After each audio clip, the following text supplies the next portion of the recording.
আসসালামু আলাইকুম guys. Saudi কা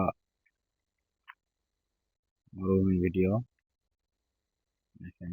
এখানে কোনো গাছ গাছালি কিছুই নাই। ও হচ্ছে দূরে দুইটা গাছ আছে।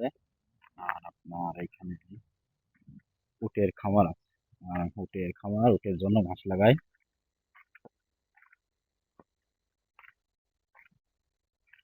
দূরে একটা পাহাড় ওই যে।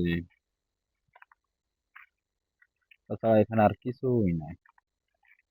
এই মরুভূমির ভিতরে কিন্তু সাপ থাকে, একদম বালির মতো। আসলে আমি ওদিকে যাচ্ছি না, আমি আছি পাথরের উপরে। দেখতে পাচ্ছেন পাথর, এদিকে গেলেই সমস্যা। বালির উপরে সাপ থাকে কিন্তু পাথরের উপরে সাপ থাকতে পারে না, পাথর গরমও হয় এই জন্য আর কি।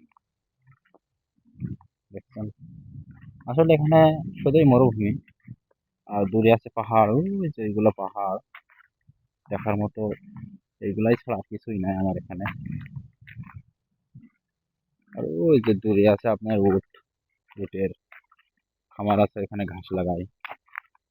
ঠিক আছে, একদিন ভিডিও করে আপনাদেরকে সবাইকে দেখাবো। ভালো থাকবেন। আসসালামু আলাইকুম।